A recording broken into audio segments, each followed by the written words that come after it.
Hello, and welcome to Binge Watch. Now, Binge Watch is a new program, a new show I'm going to be doing. Uh, I've wanted to do it for quite a while, but I haven't been able to find the time. Now, due to me recently not feeling the best, as you've probably seen in my last video, as well as other such considerations, I do have a bit of free time to myself, so I'm setting it aside to do this.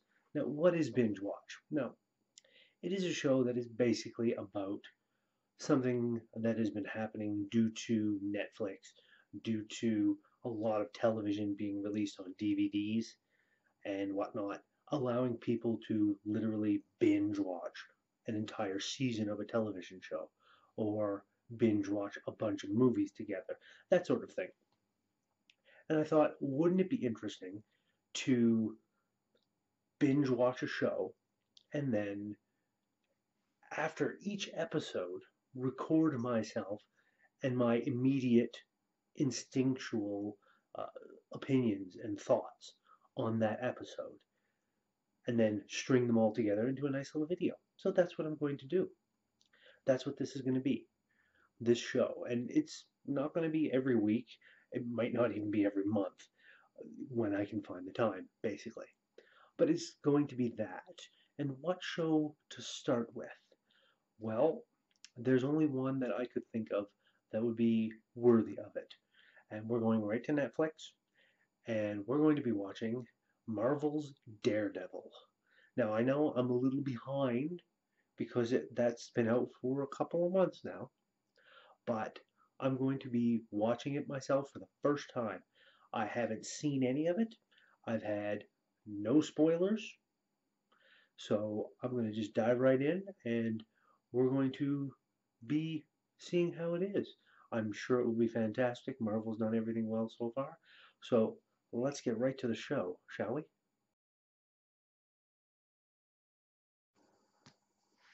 Okay, so first episode in, really good start to things. Wonderful little setup. They're not dwelling too much on the origin story, since they're assuming I think most people already know about it. Really liking Foggy. He's hilarious. The guy that's playing Murdoch, I think his name is Charlie Cox, if I'm not mistaken. Really good there. Um, the underling of the Kingpin, I'm liking him so far. Haven't seen the Kingpin yet, but definitely looking interesting. Nice little wrap up of things, sort of, in this one, even though there's definitely more to the story. Liking the last few minutes, the way they did a montage between him fighting and the bad guys doing their thing. I'm wondering if that's going to be a thing going on forward. Really hope it is because I really liked the show not tell way they did that. So yeah, looking forward to the next episode. I'll see you in a bit. Okay, so second episode down, and this one picks up pretty much where the first one leaves off. But Rosario Dawson, wonderful, liking her character in this very much so far, and Foggy, oh my God, Foggy, I the the budding romance, which I think is going to be a thing between Foggy and their first client. What's your face? Oh, I can't remember now. It's a little early in the morning, but that's going really well. Foggy is very funny, very charming. And then you've got a lot more backstory with Matt in the second episode, which I like what they've done. Is putting it to the second episode instead of the first. Uh, it draws it out a little more, makes it seem more organic in a way.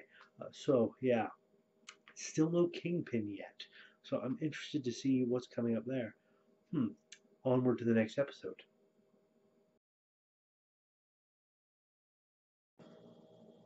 Well, that escalated quickly. Uh, so yeah, there's we get our first real look at the the boys in court, and it is amazing. Uh, Wonderful little byplay between those two. Foggy doing the opening and Murdoch doing the closing. I really liked how that all played out. And we also get our first look at the Kingpin here, as well as some more of his underling and how things are kind of setting up. This feels like the first real meat and potatoes episode out of them. The first two were kind of set up and everything, but they didn't feel that way until I got to this episode. So yeah, and it also really, this one really illustrates, especially with how it ends, as to the level of fear that the Kingpin has managed to culture and grow around himself. So yeah, really looking forward to what's coming next.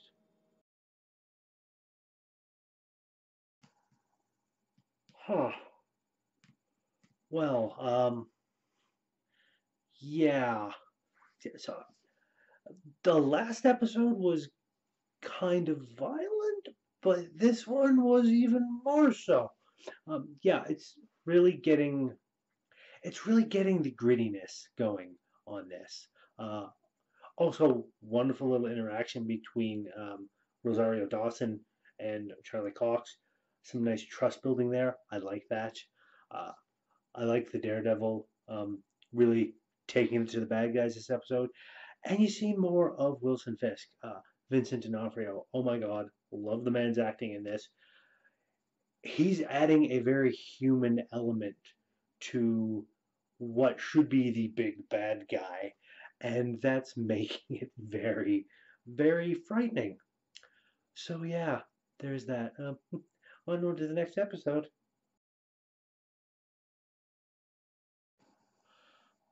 Okay, so yeah. First off, mad props go to Mr. Fisk, the Kingpin, for being an extremely clever dude.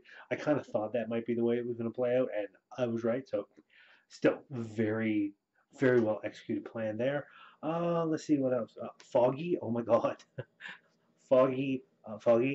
Listen, I want to marry you, Foggy, because you are the sweetest man ever. Just saying. Oh, what else? Yeah, definitely uh, a bit of clash going on between Murdoch and Claire in this, especially after the little romance budding. Definitely some romance going between Foggy and the main girl, whose name I can't remember. Uh, and we've got a reporter on scene now. He showed up actually a couple episodes back, so that was quite interesting. Yeah, really and truly, I'm liking this so far. On to the next episode. So yeah, that happened. Uh, they're really doing an amazing job of making Wilson Fisk into this unstoppable juggernaut of a crime lord.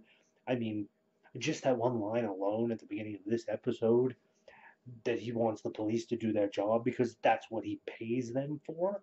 Uh, Amazing, simply amazing. Uh, a fantastic little continuation of the last episode. Foggy and uh, what's her name? I can't remember her name, and they haven't said it yet that I can recall. But those two are definitely going to be hooking up. Rosario Dawson's character and Charlie Cox's character, Claire and Matt Murdock. There, I'm pretty sure they're going to hook up. Maybe, maybe not. There's some sexual uh, tension there, some chemistry going on, which I like. Um, what else? Yeah, that's the end of the Russians there. Uh, it's it's really building up to be a good series. And now poor Matt Murdock, aka Daredevil, is now wanted by the authorities and is deemed to be a bad guy.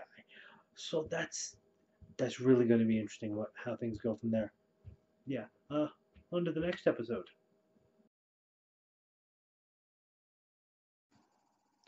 Okay, so that's an introduction of a character that I first saw in the Elektra movie, and there's talk of a war and stuff like that going on. So I'm assuming that's a bit of world building for Elektra in the future.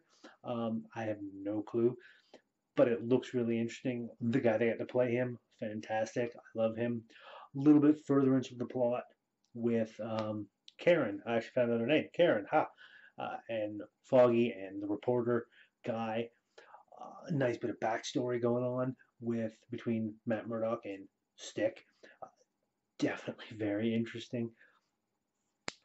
I'm quite liking it. And then there's the mystery man at the end of this episode, the one who Stick seems to be working for. I don't know who he is. He's got scars on his back, long curly hair. It's getting really interesting now. They're building a nice mystery. I'm liking it. Also, I haven't mentioned it before now, but the intro, the way they do it with the blood dripping down everything and forming everything, really quite nice. Really sets the tone. So yeah, on to the next episode.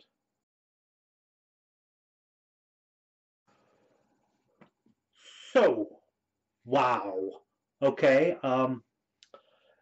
This okay. That provided a wonderful glimpse into the early years of Wilson Fisk and how he became what he was, and it paints him as even more human and more relatable, less of a bad guy throughout the entirety of the episode.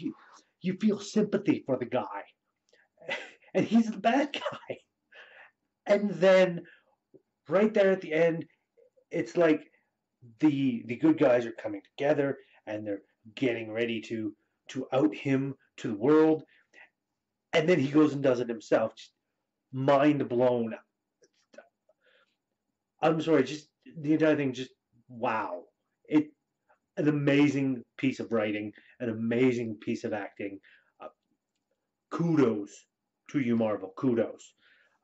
Next episode.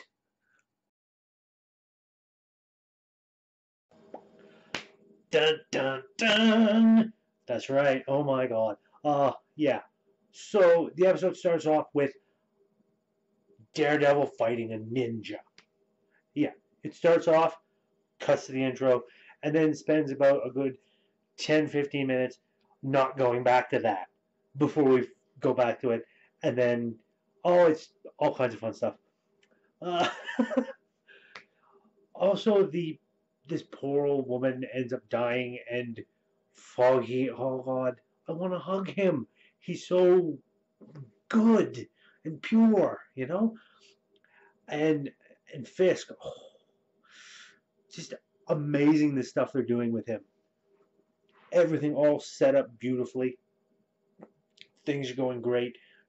Things are falling into place for Fisk again after seeming to spin out of control.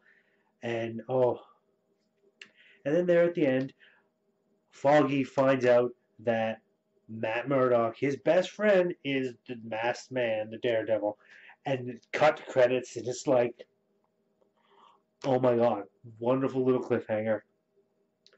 Loving it so far. And the choreography, the camera work, the way it pulls and pans, they've done this over several different episodes with moving the camera and having things change. Beautiful, beautiful camera work. I love it so much. Oh, so good. Okay, next episode.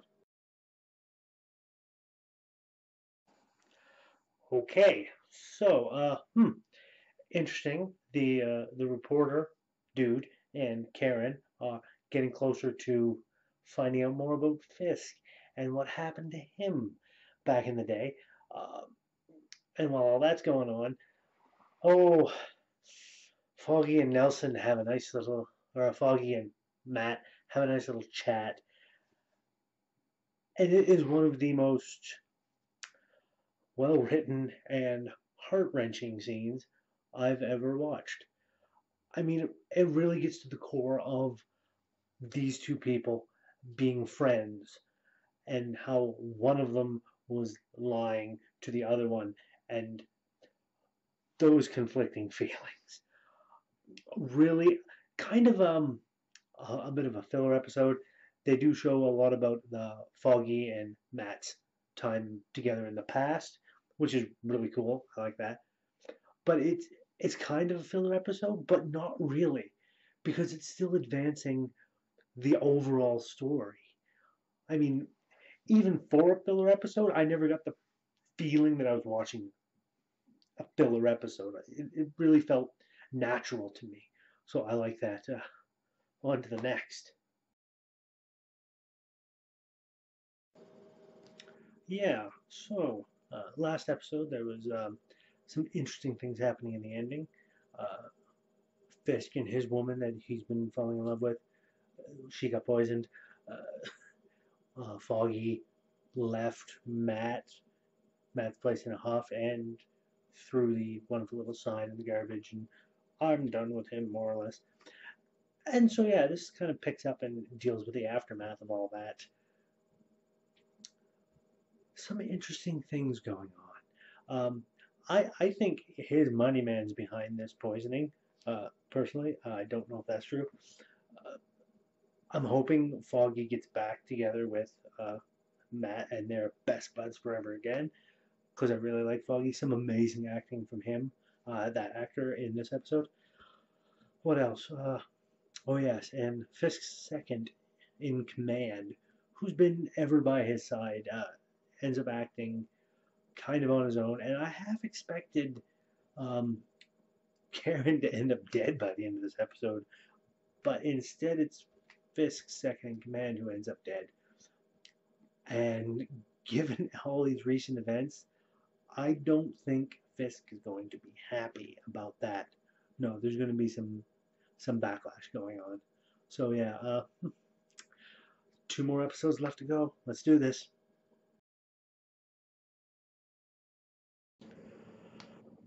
Well, okay. So things are getting very, very interesting.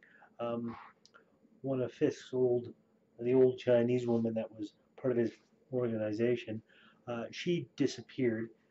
Said she was going back to her homeland, which was considerably farther than China. There's been hintings at supernatural things kind of in the background. What with Stick talking about the war, Nobu, because the Stick talked about Nobu, who happens to be dead now. Really weird stuff that I'm kind of interested in, and I don't think it's going to be even touched on in this last episode coming up. And then you've got Karen, who is a little bit stressed, and Ben Ulrich, or Ulrich, the reporter dude, who ends up being dead. So yeah, interesting. Uh, See you in the next episode. And that's the end of that last episode of the season. The entire season all done. And wow, just simply wow, amazing.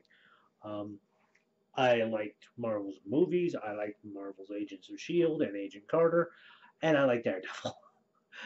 They have some consistently good writing going on there. Oh, what is it, buddy? Oh, my pussycat. He's wanting loving. But yes, amazing end to an amazing show. Wilson Fisk is taken care of. They manage to find somebody to testify to all these mean things. The FBI comes in, starts arresting everybody, arrests him. He goes and proposes to his girlfriend who survived the poisoning. Uh, she's going to be coming back, I believe, in another season of that. And Fisk ends up escaping from police custody. Daredevil tracks him down, got his new suit made out of special material and everything, and beats up Fisk. The police arrive and handcuff him and take him away to prison. And that's the end of it, sort of. Because, as they mentioned in the thing, it's going to be about a year before it even sees trial. And Fisk is a man of infinite resources, and I'm pretty sure he transferred everything over to his girl, Vanessa. She's going to help him. It's going to be a whole thing. I can just see it coming now. So yeah, really liked the show. An amazing little series. I hope you liked my little show here with Binge Watch. I have no idea when the next one's going to be. It's whenever I can find the time. And yes, so that's about it. Uh, there's not much else to say other than if you haven't seen Daredevil yet, it's worth the $8 a month subscription just for that, as well as everything else that's on there. Seriously, Netflix, wonderful, wonderful. Kudos to you. Looking forward to the other 3 Marvel TV shows that you're going to be making. as well as season 2 of Daredevil. Looking forward to it. So, yes, until next time, whenever that may be,